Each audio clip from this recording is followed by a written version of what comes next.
But now on BBC Radio 4, Finding Your Voice, Helen Keen explores the impact of an anxiety disorder called Selective Mutism, which prevents those affected from being able to speak freely. Please welcome all the way onto the stage, the wonderful Helen Keen! Hello! Hello! Oh, thank you! That's very nice. Hello? Oh, good, yeah. I've been looking forward to this all day, actually. I got up very early today for this gig, which is very unlike me, because I've always, my whole life, hated getting up early. I'm Helen Keen, and I make my living writing and performing comedy. Over the last few years, I've spoken to thousands of strangers and sometimes even made them laugh. But growing up, I felt as though I had a strict set of rules about when I could and couldn't talk, and to whom. And however much I wanted to, I couldn't break those rules, ever. There were times when I didn't speak a word all day at school, and there were some people I could never talk to at all, no matter how desperate I was to express myself. Back then, no one was particularly interested. I was, other people decided, just shy at best, or willful at worst. And a willful child sounds like an undeserving Victorian little nuisance. Only much, much later, when I'd found my voice, did I discover that I had suffered from a condition called Selective Mutism. It's almost as if the whole of your body freezes if you're wearing a complete steel armour. So it was almost as if somebody's hands were around my throat and were like stopping me from speaking with a very intense sensation of burning, so almost like there was a fire in there. Once you'd got to that point, you just knew, actually, there's no way anything's going to come out at all. People understand if you can't swim, you're scared of water, you know, they're not going to push you in the swimming pool. If you're scared of spiders, they're not going to leave a tarantula on your desk at work. I think people struggle to understand why you can't speak because, you know, there isn't anything wrong with you anatomically.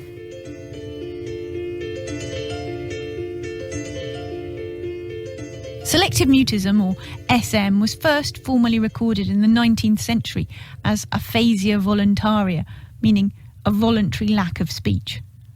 Later, the term elective mutism was coined in the 1930s, which became selective mutism in the 1970s. But this idea that the silence is under the control of the child has persisted, which has led to the condition being much misunderstood. Alison Winchens is a speech therapist experienced in treating children with selective mutism, which has recently been reclassified as an anxiety disorder. There's one main criteria with selective mutism, that children can talk fully and freely in one setting and not in another. And that's almost a consistent, predictable pattern. We sometimes call it a talking phobia. It's a bit like a phobia of speaking, or the expectation to speak.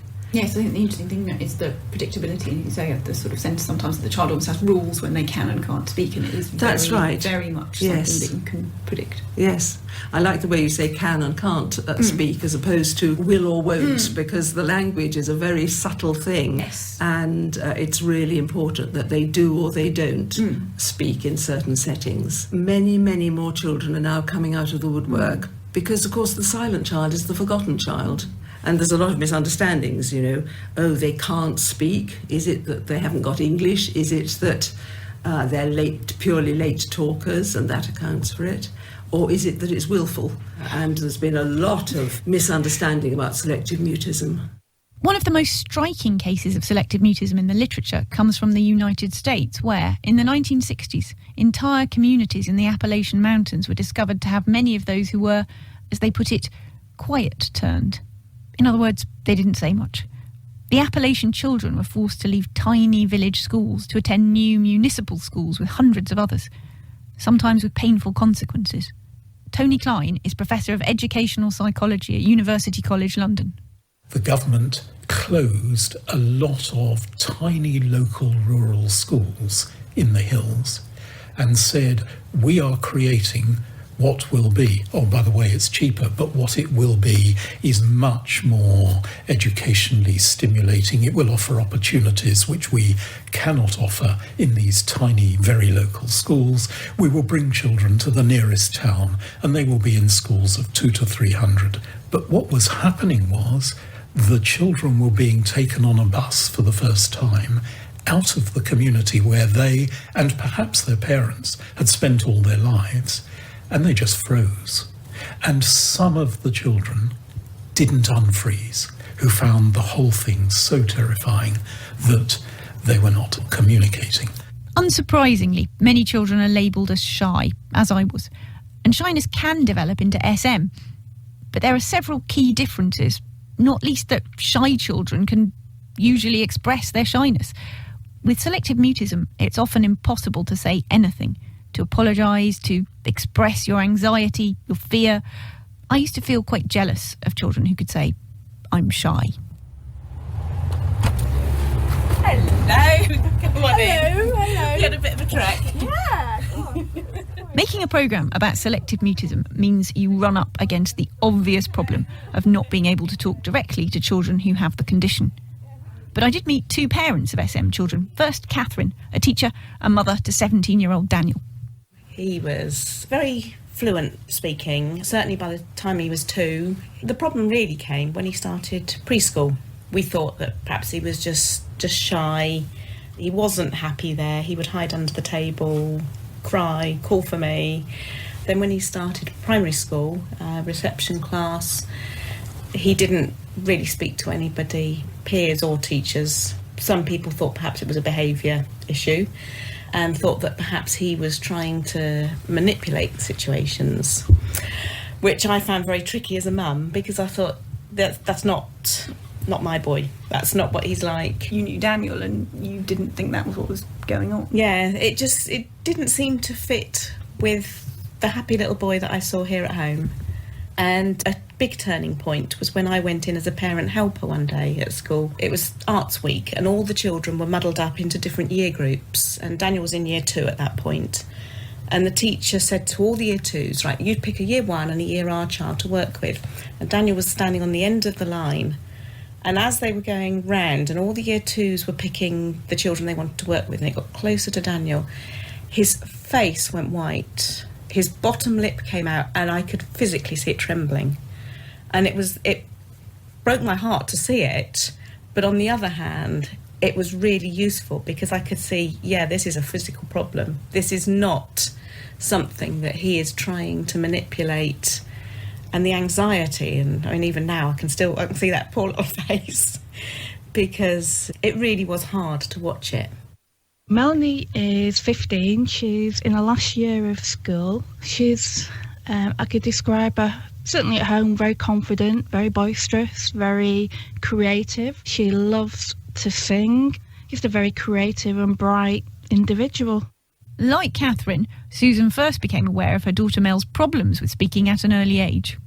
As a parent, I sort of thought, well, it's shyness. She's going to grow out of it eventually. And this progressed on through primary school. And I'd never heard of selective mutism, never. And it was quite a shock and quite a surprise. Certainly when I used to take her to primary school, and we'd be sort of chatting away on the way to school. You could actually look at her and look at her body language, and you could see that as soon as she approached the school gates, you could see literally her whole body would stiffen up. The change was that dramatic. I thought, it's obviously something that's going on in the background. It's something we can solve. We can easily solve it. She'll gain confidence and she'll be able to, speak to people and communicate as everybody else does. In fact, it's got worse. It's got worse as the years have gone by. Susan and Catherine's stories sound similar, but just what triggers selective mutism is unique to each child, and it's often difficult to unravel. Alison Winchins. There's no one cause. It's very often a combination of what we call predisposing factors, things that the child is born with, things in their temperament, things in their family. So typically, but not always, but typically, a child with selective mutism would have a temperament that was watchful and cautious. They wouldn't take risks. They'd feel the spotlight was on them, and they'd be sensitive to new things and new places, and there may well be anxiety running in the family. But then there's something that makes the difference between children with those sort of backgrounds, of which there are many, that tips them, is a trigger really for selective mutism. And then there's the maintaining factors that reinforce, which is what makes it a learnt condition. Pressure and expectation to talk, followed by the relief of not then having to, because people can't wait forever for you to answer the register or something like that. And then the feeling that, yes, talking is a bad thing, keeping quiet, it feels safer, that's what I need to do to survive. The pressure to talk and perform in a certain way often comes from the rigid expectations of the education system, where in today's schools there seems to be little room for the quiet child anymore. Tony Klein. In today's curriculum, it is necessary, and entirely appropriate that it is necessary, that we focus on children's oral ability, their ability to involve themselves in cooperative work groups, in discussion, and that's a requirement of the national curriculum. Even if you are very academically able and you have absolutely no problems with other aspects of schoolwork, if you're a selectively mute child, you are going to run into quite serious difficulties now in terms of not being somebody who's a joiner in and not being someone who's interacting and not being someone who's able to sort of present confidently in front of a class. All of those things are expected in the education system by business leaders and organisations that want to employ people, and it would be the experience of someone who manages to get through their teens without involving themselves in cooperative group activity that eventually they will come up against a challenge. And I suppose that will be the experience of all selectively mute teenagers at some point. Increased awareness of SM has come largely from the efforts of SMIRA, the Selective Mutism Information and Research Association.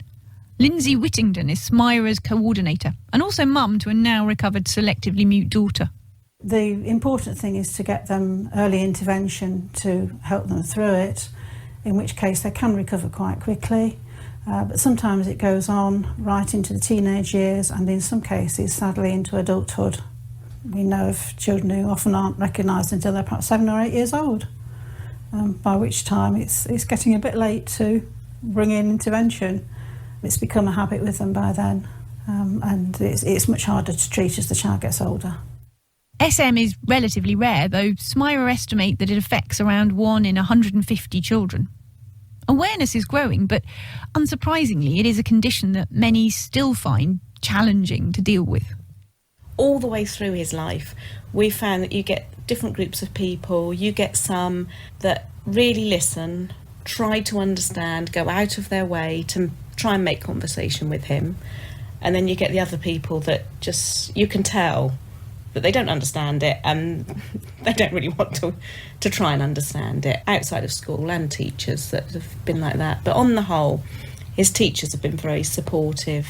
The other youngsters get on well with him. They will talk to him, and they've learnt to word the questions in a way that he can nod or shake his head. But real friendships, I don't think he would say that he's really got a friend. Probably one of the very difficult things for people who are parents of a child with SM, that, I don't know, that sometimes you feel maybe that people are judging you, or they're thinking, well, it must be your fault, or you should be stricter with him, or you should be less strict with him. You should be making him talk. And as I say, if they'd seen his little face when he was 6 or 7, you couldn't make him talk.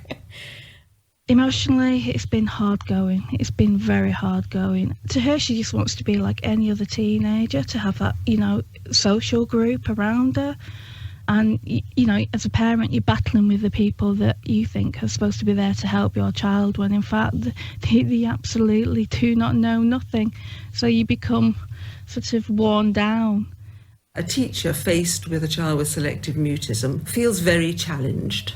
And I know myself, when I'm faced with somebody who's silent, it makes me, I think it brings out 2 extreme reactions in me. Either I'm much more mumsy, or I'm feeling rather nervous and frustrated. So I think there's no doubt that for teachers, it's very, very difficult if they're faced with a silent child. Some people find silence intensely uncomfortable and swiftly try to fill it for you. Selective mutism distorts relationships with other children and with teachers. You become known as a child who doesn't speak. It can feel much safer to stick with that identity, socially with your peers and in lessons with your teachers, than risk breaking the silence. Reinventing yourself, speaking freely, becomes harder and harder. You're surrounded by familiar faces, and the pressure builds up to conform to an identity you don't want. How we see ourselves is in part, what we think other people see us as. So if I'm in a classroom of kids with a teacher and they all know I don't talk to most of or all of them, then making that step to open my mouth, that's a big step to take and is like a challenge to what I'm like, what I see myself as. In my early 20s, I found a way of tackling my anxiety by taking drama classes. Initially, I would turn up having learned the lines and be too anxious to speak at all, even to say my name sometimes. After several weeks, I was able to say the lines I'd learned out loud, though I was probably no Meryl Streep. Substituting someone else's words for my own helped me to overcome the anxiety I felt, because speaking meant revealing things about myself. And so, slowly, I began to make progress in the rest of my life too. Therapeutic approaches to treating SM vary, from the use of antidepressant medication, more popular in the United States, to purely cognitive approaches, including one developed by Alison Winchans and her collaborator Maggie Johnson called Sliding In, which is based on the model for treating phobias. Say a child can speak freely at home with their mum. The next step might be to get the mum of the child speaking freely in a room in school. That's only one step. You've just changed the place. And you're making quite sure that it's a safe, comfortable place. You might go into that room to begin with when the school's out, like at the end of the day or in half term or something like that, so that they get used to talking to their mum in a different setting. And then you might ask them to do something in that room. It might be if a child can do some simple reading quite easily, or they can count or recite a rhyme, something that's more automatic. And then you slide somebody else in, and so they have to do the same activity, but just with one other person in the room. So they're not doing anything different except being a little bit brave, because somebody is very gradually coming over to where they are and gradually getting involved. With or without formal therapy, most people with SM find a way to escape. But in a small minority, the failure to find a successful treatment can have disastrous consequences. For some individuals with selective mutism, and I don't want to present this as a common pattern, but for some individuals with selective mutism, schizophrenic episodes are one of the ways in which the whole thing begins to develop. So there's a graphic account of a girl, 17, 18 years old, who eventually takes to her room the threat of talking to others and being expected to becomes an all-enveloping thing, and the way of dealing with it is to stay in her room and not come out. And then all the things that are going to develop if someone is completely imprisoned and separated from the social world began to develop for her, and it was a very sad situation. Getting the right support isn't easy. As a child, Danielle saw 13 different psychiatrists, but was eventually diagnosed as selectively mute after her mum found an article on the internet. Plagued by panic attacks and bullied regularly at school, Danielle's story was featured in a TV documentary when she was 15, which followed her attempts to overcome her anxiety. Now she's 21 and studying for a maths degree at university. It is a remarkable turnaround. I changed schools when I was 14, and that was my turning point. But before that, I was told that I had no prospects. GCSEs were sort of a million miles away. I left that school when I was 14, so I was coming up to GCSE age, and particularly maths, I was told I had no chance. I don't know whether there was a particular incident that made me turn. I can't remember, but I think it might have just been a culmination of a lot of things. And I went downstairs one night and said to my parents, I can't do this. I've got to get out of here. Because I was being bullied by teachers, pupils, a lot of different things, as well as the not talking and the panic attacks and whatever else I was dealing with. So we found a very small independent school, slightly further away, and I decided that I could maybe try going for a visit and see if that would work. And so by some miracle, I don't know how, I still don't know how, but I managed to go in and speak, and the rest is history. But I mean, what was a sort of typical day like then? When things had sort of... when they sort of escalated at the worst, I would start the morning, I'd be having panic attacks from the minute I got up, pretty much. Getting into school was ridiculously hard. I just didn't want to leave the car, didn't want to leave the sanctuary of the car. So I'd be taken in by either my head of year, who was brilliant, I will say that, she was absolutely brilliant. At the time I hated her, because she was making me do things I didn't want to do, but looking back, she is brilliant, I can't fault her. But they'd sort of make me go into school. They'd literally sometimes have to manhandle me into school, which sort of as a 12, 13-year-old kid, that's not cool. And then if I managed to get into lessons, which normally they'd get me in by the second or third lesson of the day, sometimes I wouldn't go to lessons at all. I'd be in sort of an isolation area all day. And then, that was sort of my daily life. And then if I was really lucky, some teacher would have a go as well. And that would just top it off. There's not much else I can say about that, really. It's horrible. But obviously you carry on at school, and then you leave the school at 14, and things improve, things start to improve. Yeah, I mean, when I first started at my new school, I was fine. I was reading out in class. I was doing all the things that I couldn't do because it was like, this is so new. And then that did slow down. Moving schools only cured the talking aspect. The anxiety was still there. It was just sort of dormant for a little while. And once that started to come through, then it became harder. And then there were times where the teachers sort of didn't understand as much, even though I try and explain. And sometimes it felt like they just weren't listening, but I think it's just a lack of understanding. I wouldn't blame them for anything, but I wasn't just a 15-year-old kid who was trying to get out of doing something. I was actually saying, no, I have a problem. I mean, did you feel this is going to be something that I am going to get through? Did it feel overwhelming? I mean, how? I didn't really know what was happening. It's only sort of since I've been about, 16, 17, I've actually realised that I was having panic attacks. So I sort of had the impression that this was it. I wasn't going to get my GCSEs. I wasn't going to have any future, even though I've always wanted to go to university since I was about 4. That was my goal. But it sort of got to a point where I was about 12, 13, and I thought, well, I've got no future. I'm not going to pass my GCSEs. I've been told that, so why am I bothering? I was almost in this sort of never-ending cycle of not wanting to be in school, knowing I wouldn't get anything. And so it was you were physically in isolation, but also you were incredibly mentally isolated. And yeah, definitely. So. Before making this programme, I'd never met anyone else who'd been selectively mute, let alone another adult that I could discuss it with openly. That is until Jane came into the studio. While I began speaking more freely in my mid-20s, Jane, who you heard at the beginning of this programme, didn't make the transition until she was in her 40s.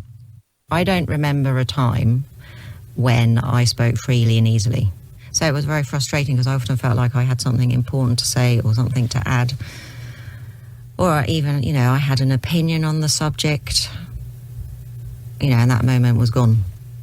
It was a very lonely place to be, and I wouldn't want other children to have to be in that lonely place. I think you described selective mutism once as being like in a prison of words. Yeah, of course, now that I'm speaking more, I can't really feel that so much now when sort of like on day release. Yes. Yeah, I'm out of prison, exactly. But I didn't really understand at the time that, I just thought there was something wrong with me. I didn't realise that other people experienced that. That was a real revelation for me as well, because I certainly, in my experience, I just felt that I was failing and that there was something terribly wrong with me, and that I couldn't do this thing that everybody else could do, and that literally I would be in a situation where I had to speak, and as you say, you would rather do anything else. So if you were in a room and there was a window, you would think, I would rather jump out of this window than have to speak. It might be 3 floors up, but I would take my chances because I really don't want to have to speak. Well, you probably would find a way. You would find a way out of the window. Yes.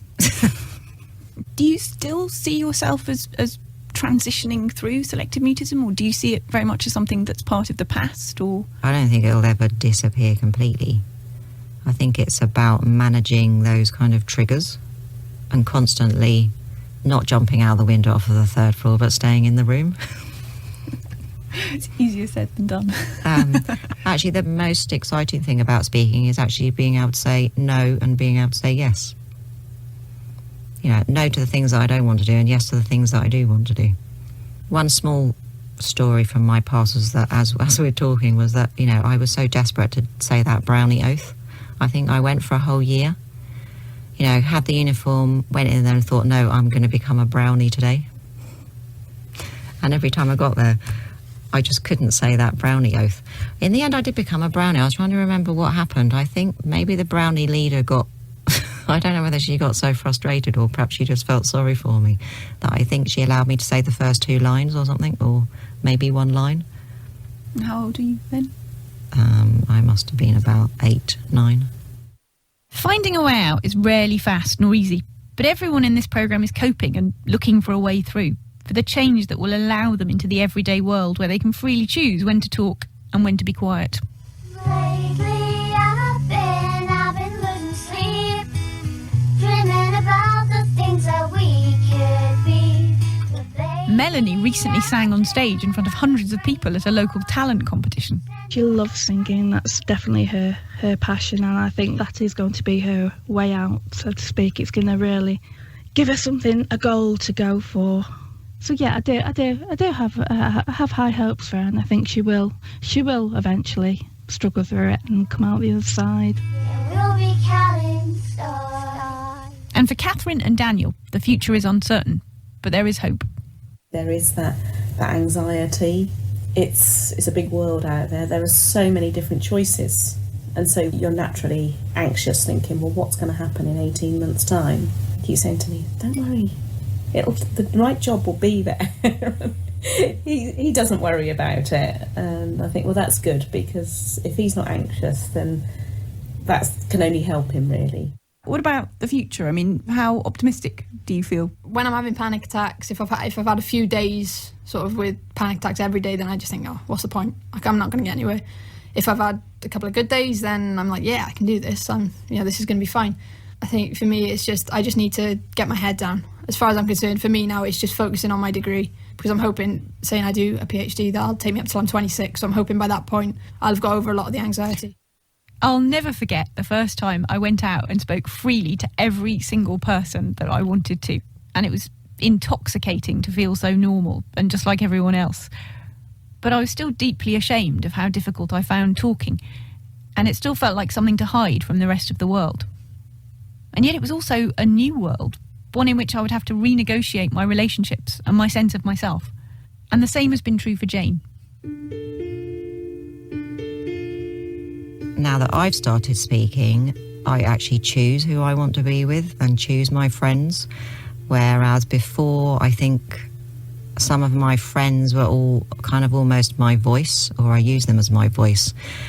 So I would imagine for the others, for other people, now that I'm speaking, it must be quite odd as well. I'm not quite sure what my family think. Maybe that I actually speak too much now. If you could send a message back to your younger self, what would you say to her? I would say, you're not defiant, no, you're not shy, you're not willful, you're not a freak. You actually have a lot to say, and you can say as much as you want to who you want, and if anybody doesn't like it, just turn around and walk away from them.